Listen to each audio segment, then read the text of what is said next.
Hola, bienvenido a nuestro canal. Para nuestra iglesia es una bendición que pueda acompañarnos y escuchar lo que Dios tiene para su vida.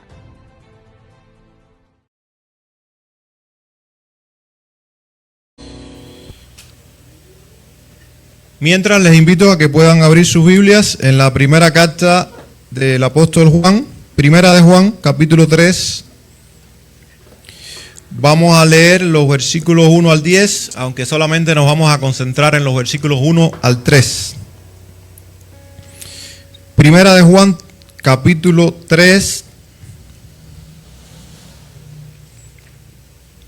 versículos 1 al 10. Dice así: mirad cuál amor nos ha dado el Padre para que seamos llamados hijos de Dios. Por esto el mundo no nos conoce, porque no le conoció a Él. Amados, ahora somos hijos de Dios y aún no se ha manifestado lo que hemos de ser, pero sabemos que cuando Él se manifieste seremos semejantes a Él, porque le veremos tal como Él es. Y todo aquel que tiene esta esperanza en Él se purifica a sí mismo, así como Él es puro. Todo aquel que comete pecado infringe también la ley, pues el pecado es infracción de la ley. Y sabéis que Él apareció para quitar nuestros pecados, y no hay pecado en Él. Todo aquel que permanece en Él no peca, todo aquel que peca no le ha visto ni le ha conocido. Hijitos, nadie os engañe, el que hace justicia es justo, como Él es justo. El que practica el pecado es del diablo, porque el diablo peca desde el principio. Para esto apareció el Hijo de Dios, para deshacer las obras del diablo. Todo aquel que es nacido de Dios no practica el pecado, porque la simiente de Dios permanece en él, y no puede pecar, porque es nacido de Dios. En esto se manifiestan los hijos de Dios y los hijos del diablo. Todo aquel que no hace justicia y que no ama a su hermano, no es de Dios. Es muy categórico Juan. Para Juan no habían términos medios. La teología de Juan es: o eres o no eres. O eres de Dios o eres del diablo. Así de simple. Esto lo hemos venido desarrollando, aunque me voy a centrar solamente en los versículos 1 al 3, que son la médula de esta porción. Sí quería explicar el versículo 6, porque la manera en que se traduce puede confundir, aunque el texto se encarga de explicarlo. Si usted lee todo el pasaje, el versículo 8 y versículos 9 explican muy bien el versículo 6. Si usted se queda solamente con el 6, usted puede errar doctrinalmente, porque dice el 6, todo aquel que permanece en Él no peca. Está diciendo, el creyente verdadero no peca. Y usted dice, ¿cómo que el creyente verdadero no peca? Porque está hablando de que no vive en pecado. La traducción literal sería, el creyente verdadero no pecando. No vive pecando. Lo que pasa es que con la traducción eso se nos pierde. Sin embargo, es suficiente versículos 8 y 9 cuando él sigue su argumento y dice, el que practica el pecado es del diablo. Entonces no puede ser que alguien diga, yo soy creyente, pero vive en una práctica continua de pecado. Porque dice Juan, no eres un creyente, porque vives en una práctica continua de pecado. Te complaces en el pecado, por lo tanto no puedes ser un hijo de Dios. Dice, porque el diablo peca desde el principio. Es decir, el diablo no puede dejar de pecar porque es su naturaleza. Él es pecador por naturaleza. Y todo aquel que vive pecando, dice Juan, es del diablo, no es de Dios. Dice el 9, todo aquel que es nacido de Dios no practica el pecado. ¿Se dan cuenta? No está hablando de pecados ocasionales en los cuales también los creyentes pueden caer. Pero el creyente verdadero, por cuanto dice también, tiene la simiente de Dios que permanece en él, versículo 9, no puede pecar. No puede vivir en el pecado, complaciéndose en el pecado, porque tiene la simiente de Dios. El Espíritu de Dios mora en esa persona, trae convicción de pecado a esa persona, y esa persona, por cuanto es un hijo de Dios y tiene el Espíritu de Dios, odia al pecado, y cuando peca ocasionalmente, ¿cómo se va a sentir? Se va a sentir mal y va a ir en arrepentimiento al Señor. No así con aquellos que viven una vida de pecado, practicando el pecado, como era el caso de aquellos falsos maestros que estaban confundiendo la iglesia, de los cuales ya hemos hablado, que dice Juan, eran de nosotros, es decir, salieron de nosotros, pero nunca fueron de nosotros. Aquellos, está diciendo Juan, son anticristos y son del diablo, porque ellos se complacen en el pecado, aunque digan que son hijos de Dios. Entonces, explicado esto, vamos a centrarnos en los primeros 3 versículos. Yo puse por título a este mensaje la identidad de los hijos de Dios. Y lo podemos ver ahí, sobre todo en los primeros versículos 1 al 3. Juan contrasta la vida de los hijos de Dios con la vida de aquellos que no son hijos de Dios, es decir, que pertenecen al mundo. Dice él también enfáticamente, pertenecen al diablo. Él enfatiza el amor de Dios como fundamento de la identidad y de la transformación del creyente. El amor de Dios es lo que identifica a los hijos de Dios y es también lo que los transforma. El poder o la potencia del amor de Dios. La epístola subraya que el amor de Dios es activo, y ahorita vamos a hablar un tanto del amor de Dios, prodigado y relacional. Es decir, prodigado es que es entregado, en este caso a la criatura. No es un concepto abstracto. No podemos ver nunca en la Biblia el amor como un concepto. El amor es mucho más que eso. Y Juan se propone mostrar cómo la fe en Cristo nos redefine. Realmente es la fe en Cristo lo que aporta nuestra verdadera identidad como seres humanos, nos transforma y nos llama a vivir en santidad. Ser hijos de Dios transforma radicalmente quiénes somos y cómo vivimos. Y esa es la síntesis de este mensaje. Ser hijo de Dios transforma radicalmente quiénes somos y cómo vivimos. Vamos a orar. Señor, gracias te damos una vez más por este día, y qué privilegio, Señor, poder acercarnos a tu palabra. También una alta responsabilidad, porque siempre que nos acercamos a tu palabra, nos acercamos, Señor, a tu voz. Tú nos hablas y se espera de nosotros, Señor, una respuesta. Dispón nuestro corazón, no solamente para creer a tu palabra, sino también por ponerla por obra en nuestras vidas. Te lo pedimos, te lo suplicamos, en el nombre de Jesucristo. Amén. Así que dije que ser hijo de Dios transforma radicalmente quiénes somos y cómo vivimos. Y vamos a ver en primer lugar, y a la luz del versículo 1 del capítulo 3, que el gran amor del Padre nos da una nueva identidad. Y miren qué tremendo. El capítulo 3 comienza con un imperativo que significa como que Juan hace una pausa en todo lo que viene argumentando y él reflexiona profundamente. Cuando reflexiona profundamente es que él expresa asombro. Eso es lo que expresa esta frase cuando dice, mirad. Está diciendo, presten atención a esto, es solemne, es crucial, es medular. Y Juan es enfático como todo pastor que está preocupado por la salud espiritual de su rebaño.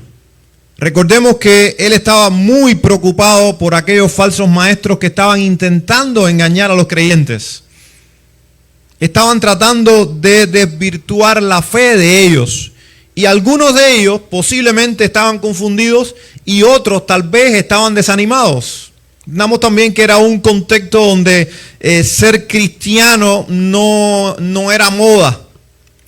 Aunque el cristianismo estaba creciendo, pero ser cristiano implicaba un alto precio a pagar. Y era entonces natural que los creyentes se sintieran en algún momento a veces intimidados, a veces confundidos, a veces desanimados. Y a Juan le interesaba mucho reforzar la fe de aquellos creyentes a los cuales le está escribiendo. Y por supuesto esto queda para los creyentes de todas las generaciones, porque todos los creyentes en todas las épocas igual enfrentamos momentos de frustración, momentos de confusión, momentos a veces de desánimo, donde parece ser que la vida cristiana como que no tiene mucho sentido, como que no hay mucho respaldo en ser un creyente y en todo lo que implica seguir al Señor. Y entonces Juan se detiene y dice, mirad cuál amor. Y cuando él dice cuál amor, es un término que no abunda en el Nuevo Testamento. Es prácticamente un término desconocido. Él está usando un término porque es un término que, aunque se aproxima a explicar lo que quiere decir, no termina explicándolo. Lo que quiero decir es que él está haciendo alusión a algo que era tan extraordinario, tan sublime, que no había forma de explicarlo. Y tal vez si tradujéramos literalmente lo que Juan está diciendo, un amor que no pertenece aquí, un amor de afuera, es un amor extranjero, es un amor sublime, no puede compararse a ninguna clase de amor humano. Se ha comparado el amor de Dios con el amor de madre, pero esto es una aproximación, es una sombra. Ni el amor de madre, por sublime que sea, se le aproxima al amor de Dios. Y es un poco lo que Juan está enfatizando aquí. Y él dice, por favor, es importante que ustedes entiendan esto. Miren, asómbrense con el gran amor que Dios nos tiene, que Dios les tiene a ustedes. Y miren cómo lo describe. Dice, mirad cuál amor nos ha dado el Padre para que seamos llamados hijos de Dios. ¿Qué está diciendo Juan? El amor de Dios es tan grande para con nosotros que Él nos llama ahora sus hijos. Y ahora nosotros pertenecemos a la familia de Dios. Dice, por esto el mundo no nos conoce, porque no le conoció a Él. Juan inicia con el imperativo, miren, vean, deténganse, contemplen el gran amor de Dios, que es inexplicable. Llama a contemplar activamente el amor de Dios. Y habla de un amor que es, como les decía, prodigado, es ofrecido. Eso es el amor. El amor no es un concepto. Por eso yo siempre me inclino, porque el amor no es un sentimiento, el amor no es una emoción. Lo incluye sí, lo implica sí, pero es mucho más. Es una decisión. Dios no nos amó a nosotros porque se le ocurrió, tuvo la inclinación a amarnos. Es mucho más que eso. Dios nos amó porque es su naturaleza es amor, pero porque decidió amarnos. Porque nunca se ha preguntado por qué, si Dios es amor, no ama al diablo. Bueno, yo no tengo la respuesta. Pero es que Dios no ha querido amar al diablo. Pudiéramos entrar en un tema filosófico, teológico muy complejo, de decir, bueno, es que el diablo no se lo merece y el ser humano se lo merece. ¿No? Hay una canción de, creo que es Tercer Cielo, cuando dice, tu amor no es de este mundo, es Tercer Cielo, ¿verdad? Está tratando de reflexionar en esa canción y la canción no termina de explicar. Es la idea, es el asombro. Es un amor que, aunque estoy convencido de él, lo has demostrado, Señor. Entregaste a tu propio Hijo, dice la Biblia, destinado desde antes de la fundación del mundo, pero no alcanzo a racionalizarlo. Es inexplicable. Y Juan está diciendo eso. Ustedes, como criaturas de Dios, pasan a ser, por gracia de Dios, porque a Dios le plació, sus hijos. Ya dejan de ser criaturas y ahora son llamados hijos de Dios. ¿Y quién les llama hijos de Dios? ¿Nosotros decidimos llamarnos hijos de Dios? No, lo que Juan está diciendo es, Dios los llama a ustedes sus hijos. Es Dios. Ese es el gran amor que Dios les tiene. Y entonces él está introduciendo aquí un gran tema, que es el gran tema de la adopción dentro de la salvación. Es lo que significa que nosotros antes no éramos hijos y ahora por la gracia de Dios, hemos sido llamados hijos de Dios. Y Dios entonces nos trata como tal y nos ha otorgado todos los derechos y privilegios de hijos de Dios. La adopción es el acto de la gracia de Dios mediante el cual en Cristo los pecadores justificados son recibidos en la familia divina con todos los privilegios de los hijos de Dios, incluyendo la comunión con el Padre, la seguridad del Espíritu y la herencia eterna del reino. Eso es lo que significa que somos hijos de Dios. Ahora, quería enfatizar algo que en la Reina Valera del 60 no aparece. Si ustedes pueden buscar otras traducciones como Biblia de las Américas y otras, van a encontrar que cuando dice, mirad cuál amor nos ha dado el Padre para que seamos llamados hijos de Dios, y dice y enfatiza, y lo somos. Porque los manuscritos más antiguos y más confiables incluyen esa frase que no aparece traducida en la Reina Valera 1960. Entonces quería detenerme allí porque es que Juan está siendo tan enfático que él dice, miren, contémplense, asómbrense con el inexplicable amor de Dios que nos ha llamado sus hijos, y luego enfatiza, y lo somos. Como yo hablaba hoy en el grupo a los hermanos en el tiempo de clase, que era un conversatorio, y cuando hablábamos de algunos de los acontecimientos que están incluidos en la doctrina del fin, de los últimos tiempos, hablábamos de esperanza, pero que hablábamos de que la esperanza en la Biblia no es posibilidad, es certeza. La esperanza del cristiano no es la posibilidad de que estoy esperando algo que puede llegar a suceder, no. Es algo que no ha sucedido, pero que ciertamente ocurrirá así. Esa es la esperanza, es elpis en griego.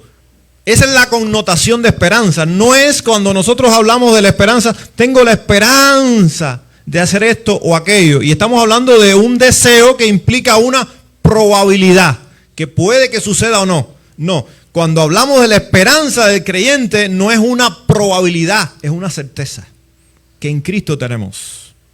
Seremos resucitados, moraremos por siempre con Él. Algunas de las cuestiones que veíamos. Cristo va a regresar por su pueblo. No es una posibilidad, todas son certezas. Y de eso quiere asegurarse Juan aquí cuando dice, para que seamos llamados hijos de Dios. Y lo somos. Le está diciendo a ellos.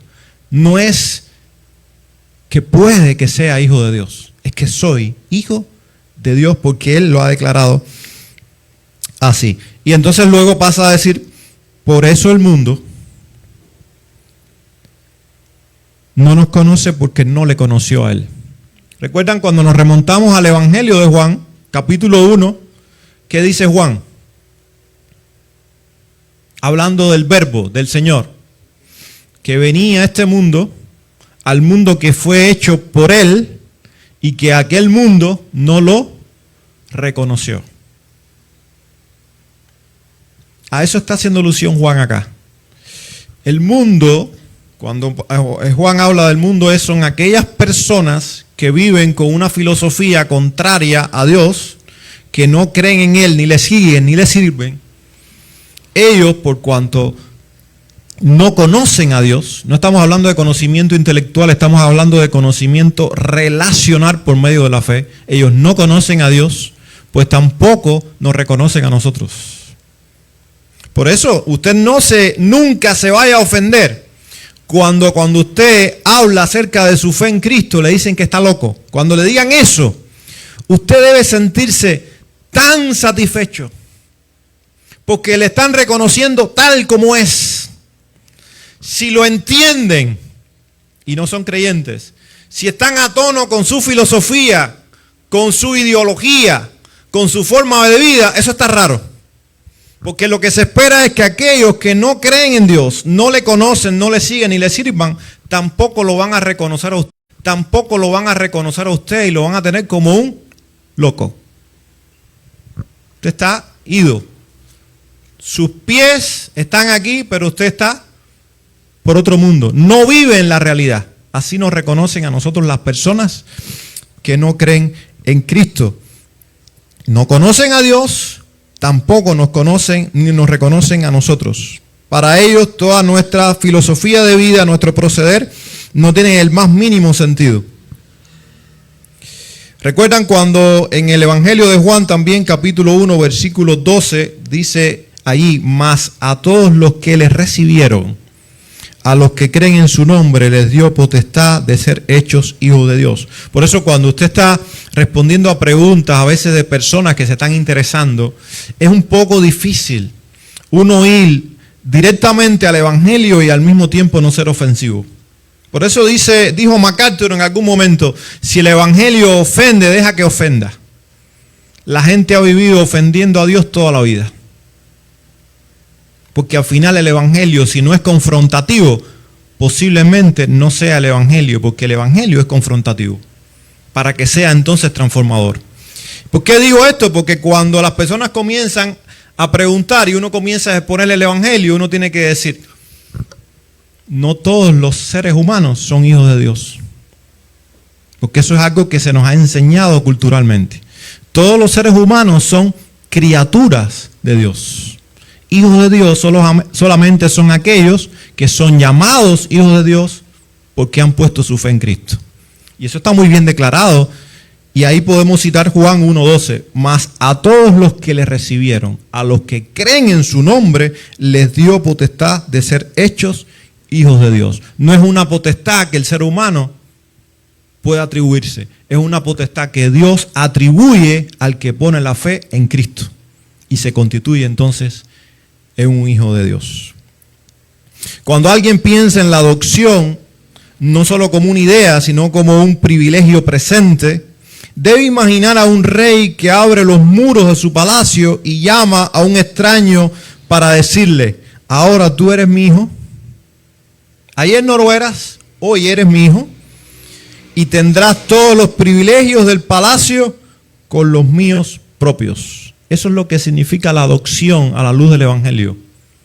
Antes éramos criaturas descarriadas, ahora, por medio de la fe en Cristo y de la obra de Cristo,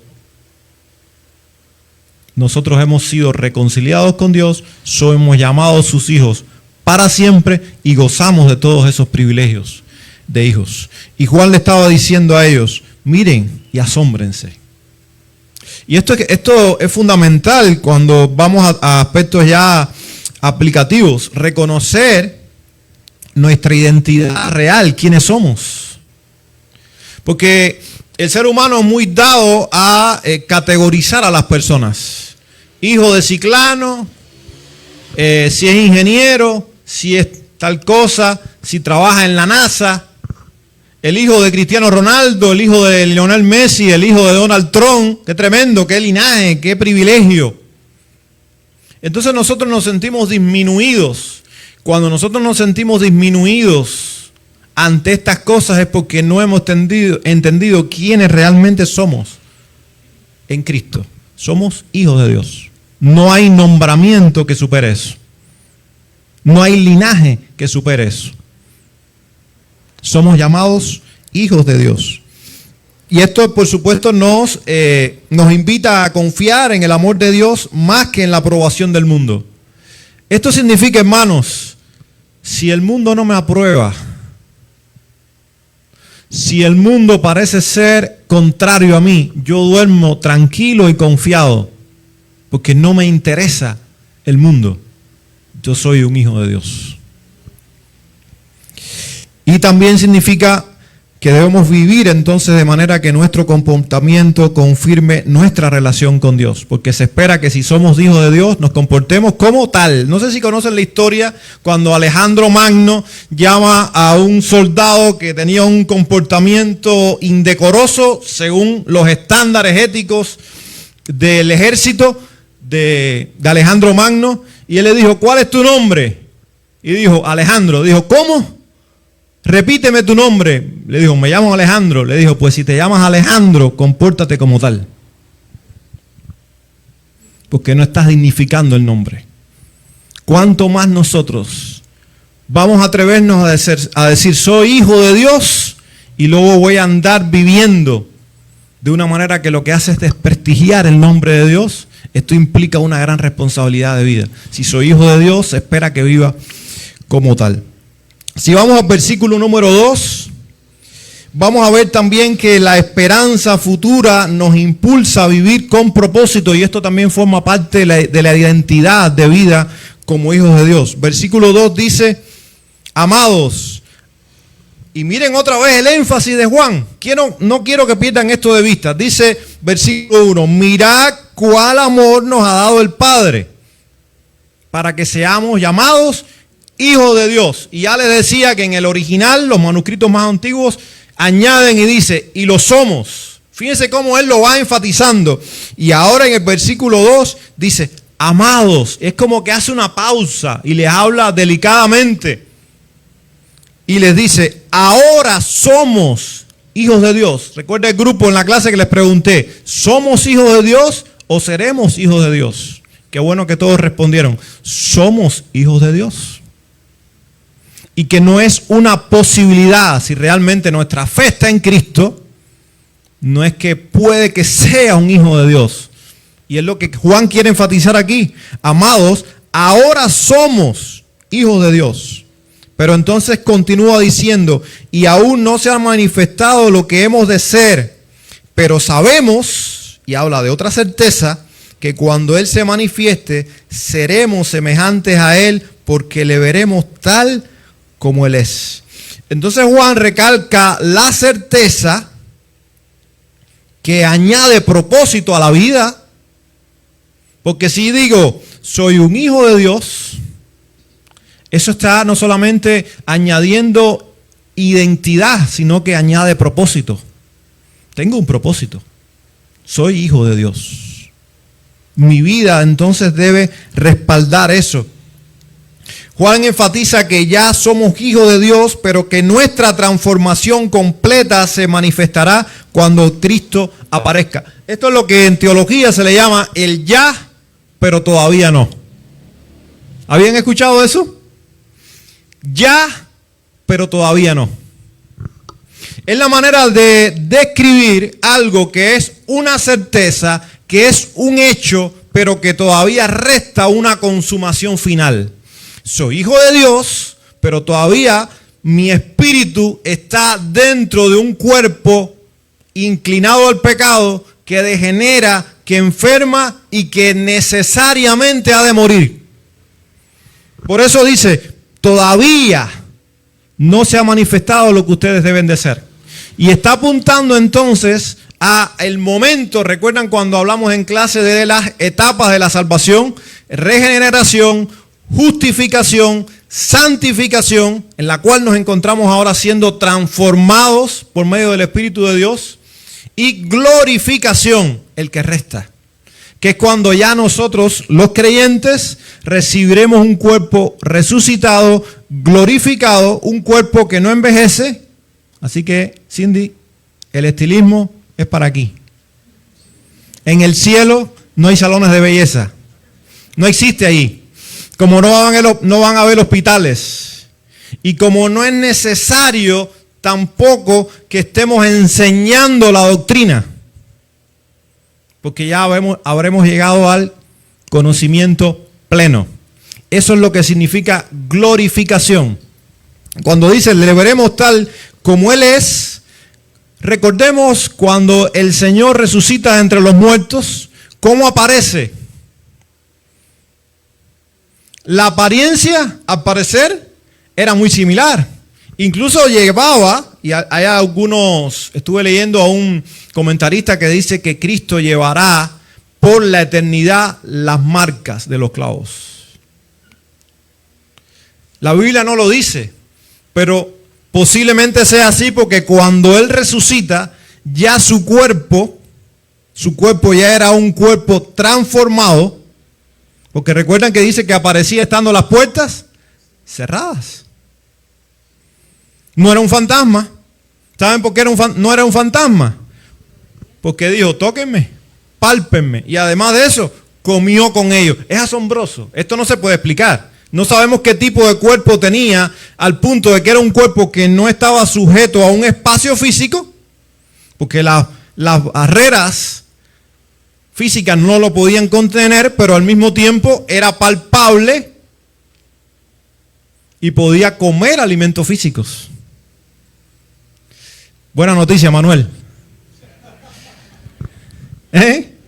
Buena noticia. No sabemos si en el cielo vamos a comer como aquí, pero lo que sabemos es que Cristo, con un cuerpo glorificado, cuando se apareció a sus discípulos, dice que estuvo por 40 días apareciéndose, habló, dialogó con ellos, caminó. ¿Recuerdan cuando iban aquellos discípulos en el camino de Emaús y él iba al lado de ellos, pero ellos no sabían que era él hasta que le reconocen?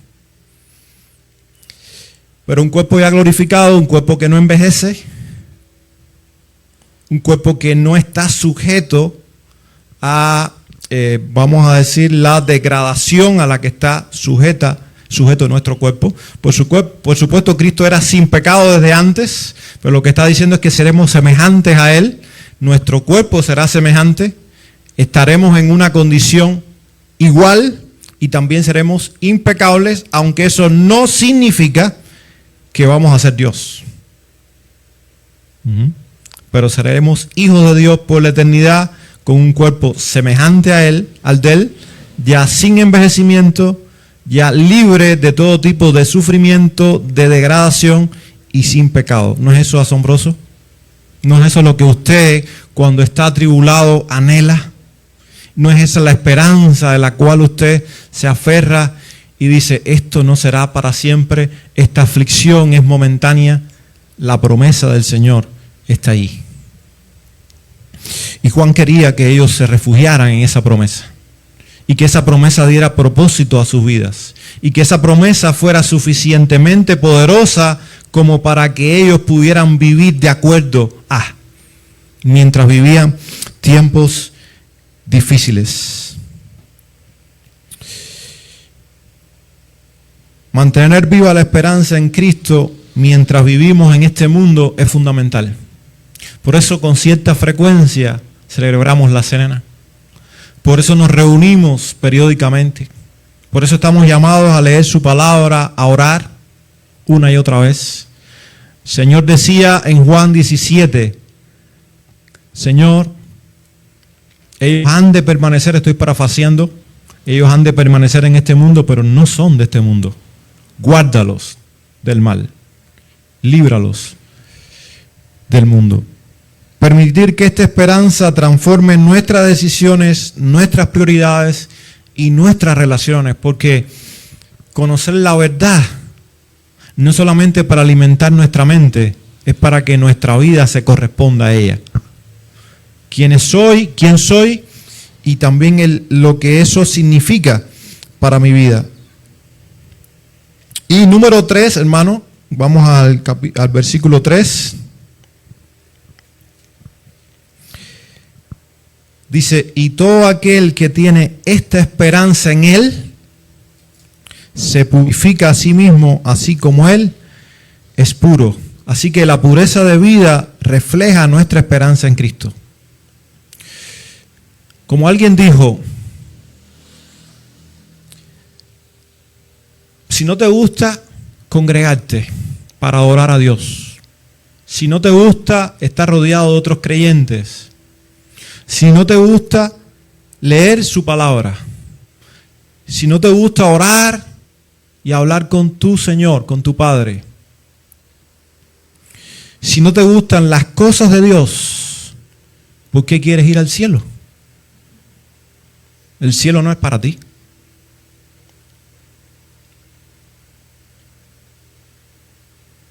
Porque el cielo es para estar en la presencia de Dios por la eternidad. Si no nos deleitamos ahora en la pureza de Dios, en la grandeza de Dios, en su excelencia, si estamos tan apegados a este mundo y a las cosas superficiales de este mundo que no tenemos tiempo para Dios, ¿por qué anhelamos pasar una eternidad con Él? Es para reflexionar, ¿verdad? La vida cristiana es, entre otras cosas y en primer lugar, porque estamos siendo transformados conforme a la imagen de Cristo, que es el propósito de Dios para nuestras vidas. Es lo que nosotros debemos anhelar y cosechar aquí y ahora, porque se espera que eso será lo que haremos por la eternidad, ser como Cristo, ser como Él. Dice, todo aquel que tiene esta esperanza en Él se purifica a sí mismo así como Él es puro. Por lo tanto, si nosotros nos espera una vida de gloria y de pureza absoluta, aunque ahora no experimentamos una pureza absoluta, pero ya, como dice, usando el lenguaje de Juan, la simiente de Dios está en nosotros, pues se supone que nosotros estemos inclinándonos cada vez más y progresivamente, esto es a lo que llamamos santificación, en el proceso de la salvación, no la salvación como algo que no sea un hecho, sino como algo que no ha sido consumado. Soy salvo, pero estoy siendo salvo y seré salvo otra vez el ya, pero todavía no. Son los diferentes estados de la salvación. Soy salvo porque en Cristo ya lo soy. Y es un hecho, pero que no se ha consumado. Por lo tanto, vivo en transformación de vida conforme a su palabra y al Espíritu que obra en mi vida y me dirijo a una glorificación que será por la eternidad. La esperanza en Cristo produce transformación moral y espiritual. Juan formula un hecho: todo aquel que tiene esperanza, tiene esta esperanza, se purifica. Fíjense que no está hablando ni de una probabilidad, ni está hablando de una demanda. Lo está dando como un hecho. Por eso más adelante va a decir, y ya leímos parte de eso, el que realmente es creyente no vive en una vida de práctica de pecado, porque tiene una nueva naturaleza. Su inclinación natural ya no es esa, aunque pueda pecar ocasionalmente, pero no vive deleitándose en el pecado. Por eso Juan está hablando de una certeza: todo aquel que tiene esta esperanza se purifica a sí mismo así como Él es puro. No es algo que se espere, es algo que tiene que ser así. Y si no es, pues entonces hay ahí un problema. La purificación es un proceso activo. Buscamos limpiar nuestro cuerpo y alma del pecado en reverencia a Dios. La medida de la pureza es Cristo mismo. Dice, así como Él es puro, reflejando la santidad práctica y diaria. El amor de Dios no solo nos adopta, nos llama a reflejar ese amor mediante nuestra conducta y santidad. Podemos entonces comparar la pureza con los vidrios de una casa. Ahí el cristal, ¿verdad? Las ventanas de una casa. Los que vivimos en una zona como esta, como San José, donde hay tantos autos, hay tanta contaminación, que a veces no la vemos, pero la estamos respirando y está ahí. Limpien, y ustedes, sobre todo las hermanas que limpian las ventanas, los cristales. Eso lo vemos también en los autos. Usted lo limpia, lo dejó bien lustrado, y cuando pasa, no tiene ni que pasar un día. Pasan unas horas, ya está de nuevo empañándose. Porque la contaminación está ahí. Entonces, si vivimos en San José, vamos a saber que ese polvo, ese hollín que está allí, que a veces no lo vemos a simple vista, lo vamos a ver cuando está empañando esos vidrios que se ensucian rápidamente. Cuando los limpias, la luz del sol entra clara y brillante y decimos, todo está limpio, todo está bien lustrado. Así nuestra vida, hermanos, cuanto más permitimos que el Espíritu nos limpie del pecado, más claramente se ve la luz de Cristo en nosotros. Así que estamos llamados a examinar cada área de nuestra vida que necesita purificación. No algunas áreas, sino todas. Cultivar hábitos espirituales que fortalezcan la obediencia y la comunión a Dios, con Dios, y reconocer que la purificación es una consecuencia de la esperanza activa en Cristo y su obra en nosotros. Porque se supone que si yo soy hijo de Dios y me relaciono con Dios, se supone que yo no quiera vivir una vida de contaminación. ¿Qué pasa cuando estamos esperando a alguien importante que viene a nuestra casa? Un huésped importante. ¿Qué hacemos? Lo arreglamos todo. Ahora, esperemos que esto no sea una fachada como ocurre en Cuba. Viene el presidente a visitar al hospital. Ese día el hospital es una maravilla. El presidente no ha sacado el primer pie del hospital y ya se desapareció todo. Y todo volvió a la normalidad. Es todo un...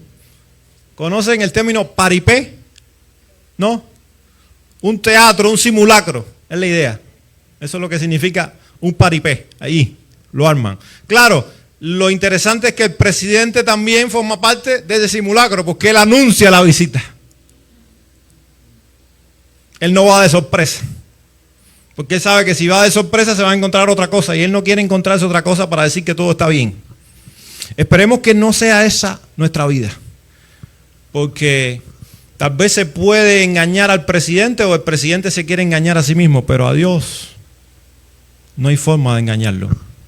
Y tal vez nosotros podemos jugar a engañarnos a nosotros mismos, pero al final, y más si el Espíritu de Dios habita en nosotros, no hay manera de que nos engañemos a nosotros mismos. Lo que se espera es que nuestra pureza sea una pureza que sea realmente un reflejo real, que nace de una relación genuina con Dios, porque somos sus hijos. Nuestra identidad en Cristo se manifiesta en, y ya voy resumiendo, el amor del Padre que nos adopta y asegura nuestra posición, la esperanza futura que nos impulsa a vivir con propósito y reverencia, y la pureza de vida que es la expresión tangible de nuestra esperanza y semejanza a Cristo. Y termino con esta frase de aplicación final.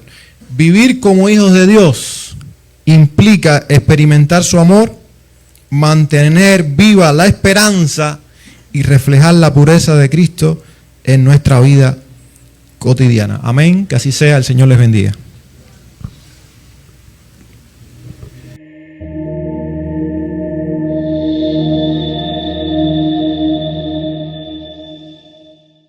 Gracias al Señor por el mensaje de esta mañana. Vamos a ponernos en pie para orar y tener la oración final.